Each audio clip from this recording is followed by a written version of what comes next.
दोस्तों, आप देख रहे हैं बाबा दर्शन न्यूज। अभी मैं रोहतास जिला के सासाराम नगर निगम के मुगलपुरा मोहल्ला में है। यहाँ हमारी मुलाकात हो रही है रोशन परवीन से। कहा जाता है कि गुदड़ी में लाल, यानी जो लोग अपने बच्चों को अगर पढ़ाना चाहते हैं, शिक्षा दीक्षा देना चाहते हैं, तो उसमें चैलेंज होता है। लेकिन हम लोग जिस समाज से आते हैं, जो रोशन परवीन जिस समाज से आती है, वो अल्पसंख्यक समाज है, मुसलमान समाज है, जो पढ़ाई में काफ़ी पीछे है। अगर आंकड़े की बात किया जाए तो हर तरह की संस्था जो सर्वे करती है, उसमें मुसलमानों के साक्षरता रेट जो है बहुत कम है। उसी सिलसिले में हम रोशन परवीन से जानना चाहेंगे। उनके माता पिता भी यहाँ बैठे हुए हैं, भाई भी हैं, और कहा जाता है कि लोग सोच से ही पढ़ते हैं। अगर उनको पैसा दिया जाए, संसाधन दिया जाए, तो वो पढ़ाई नहीं करेंगे। उनके अंदर पढ़ने की लालसा होनी चाहिए, उनको पढ़ने की के मन में उनके होना चाहिए। हम रोशन परवीन से ही जानने की कोशिश करेंगे। क्या ऐसे आप कहाँ पढ़ाई करें? जी, पहले तो 11 यहाँ पर 10th तक बाल विकास से ही हम पढ़ाई की। उसके बाद हम 11th-12th पढ़ने के लिए दिल्ली चले गए थे।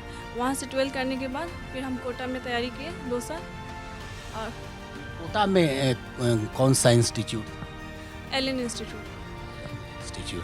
और कहने का मतलब है कि कुछ तो परेशानियां, दिक्कतें कैसे आप, मतलब कोटा तो बहुत बड़ा है, वहाँ काफ़ी इंटरव्यू वगैरह लोग देते हैं, वहाँ क्या नाम है, एग्ज़ामिनेशन की तैयारी लोग करते हैं। कभी कभी बीच में ऐसा भी हुआ था कि कोटा में अगर रिज़ल्ट अच्छा नहीं आ रहा था तो लोग सुसाइड वगैरह भी कर रहे थे। वहाँ के डीजीपी वगैरह की रिपोर्ट आई थी, तो कैसा आप फील किया? नहीं, उतना भी डिमोटिवेटिंग नहीं था मेरे लिए वहाँ पे, क्योंकि मेरी पढ़ाई स्टार्टिंग से सही चल रही थी और मेरे नंबर भी टेस्ट में ठीक आ रहे थे। तो मुझे उतना डिमोटिवेटिंग फील हुआ नहीं। हाँ, कभी कभी होता है, जैसे कि टेस्ट हम लोग देते हैं तो कभी नंबर कम आ गया तो उस समय होता है। लेकिन फिर फैमिली का बहुत सपोर्ट होता है। तो फैमिली से जब बात करते थे तो पापा का, भैया, इन लोग का बहुत सपोर्ट होता था। तो वो लोग समझाते थे, तो फिर उस समय मेरे को मोटिवेशन आती थी और बस ऐसे ही चला। एक सवाल ये है कि आप मुस्लिम समुदाय से आती हैं, और मुस्लिम समुदाय में भी जहाँ पर आप रहती हैं वहाँ पर एजुकेशन का ग्राफ बिल्कुल कम है। तो आखिर कुछ लोग ऐसे होंगे ना कि इनसे आपने इतना इंस्पायर कैसे हो ना, मतलब आप कैसे आया? देखिए, पढ़ने का जुनून मुझे मेरे घर से ही आया, क्योंकि मतलब जब मैं छोटी थी तो उस समय उतना भी ज़्यादा नहीं था पढ़ने का माहौल। लेकिन ये जितना भी क्रेडिट है और सब हम अपने पापा को बोलेंगे, क्योंकि वो हमेशा हम लोग को यही बैठ के समझाते थे, पढ़ने के लिए समझाते थे। और ज़्यादातर हम लोग के घर पे यही बात होती थी, पढ़ाई से रिलेटेड ही होती थी। तो वो सब कहीं ना कहीं बचपन से ही मेरे दिमाग में चलता रहता था। और बचपन से जब हम यहाँ पर स्कूल में भी थे तो उस समय हम कोशिश करते थे कि मेरा नंबर अच्छा है और हम अच्छा परफॉर्म करें, ताकि मेरे पापा को खुशी मिले। इस तरह की फीलिंग थी बचपन से ही। तो वही बड़े क्या कहेंगे शब्बीर साहब? हाँ, मैं तो पहले कहूँगा, आपका शुक्रिया अदा करूँगा कि आप अपनी बेटी समझ करके आप यहाँ इंटरव्यू के लिए आए हैं। मैं आपका बहुत बहुत शुक्रिया अदा करता हूँ। और हम जब बाल विकास में इसका एडमिशन कराने के लिए गए तो हमको कुछ पता नहीं था कि कैसे वहाँ सिस्टम क्या है। तो पता चला कि आप बाल विकास में बेटी को पढ़ाने के लिए पहले एंट्रेंस में बैठाना होगा। तो 6 क्लास में हम जाके इसका फार्म भरवा दिए। इसका वहाँ से निकल गया, लिस्ट में नाम आ गया, इसका एडमिशन हमने करा दिया। उसके बाद इसके पीछे हम लग गए थे, पढ़ाने में मेहनत किया, देखभाल किया अपना। उसके बाद मेरे माइंड में था कि हम 10th तक कराने के बाद हम इसको बाहर भेजेंगे। तो माशाअल्लाह के इसका नंबर कितना आया था बेटा, तुम बताओ? 465 था और 94% था 10th। उसके बाद हम इसका फार्म भरवा दिया अलीगढ़, और उसके बाद हमदर्द में भरवा दिए। तो हमदर्द में इसका ओके हो गया, इंटरव्यू वगैरह सब दिया। तो हमदर्द पब्लिक स्कूल में इसने 2 साल वहाँ पढ़ाई किया, समझा। ISC वहाँ से किया, करने के बाद फिर कुछ दिन तक इसको आकाश में हम लोग लगा दिए मेडिकल की तैयारी। जैसे हम लोग आकाश में लगाए मेडिकल की तैयारी करने के, जब तक कोरोना से पूरे देश में हमारे फैल गया, भागो हो गया, सब लोग अपने अपने घर वापस आने लगे। उसमें बच्चे भी वापस आ गई। तो उसका गैप हो गया बहुत ज़्यादा मैंने। फिर हम लोगों ने इसको घर पर तैयारी वारी कराया लेकिन कामयाबी नहीं मिली। फिर हम इसको कोटा भेज दिया। तो 2 साल कोटा में रह करके इसने तैयारी करके कामयाबी इसको। आपको ऐसा लगा समाज में जिस तरीके से काफ़ी अजीब फील किया जाता है कि मुस्लिम समाज में बच्चियों को उतनी दूर भेजकर पढ़ाना? देखिए चैलेंज कुछ भी नहीं है अगर दिल दिमाग साफ़ सुथरा है और हौसला होना चाहिए कि मेरा बेटा हो या बेटी बराबर है। जिसके दिमाग में ये बात आ जाएगी कि बेटा या बेटी बराबर है, हमको तालीम की रोशनी में लेके जाना ही पड़ेगा, तभी तो हमारी ज़िंदगी है।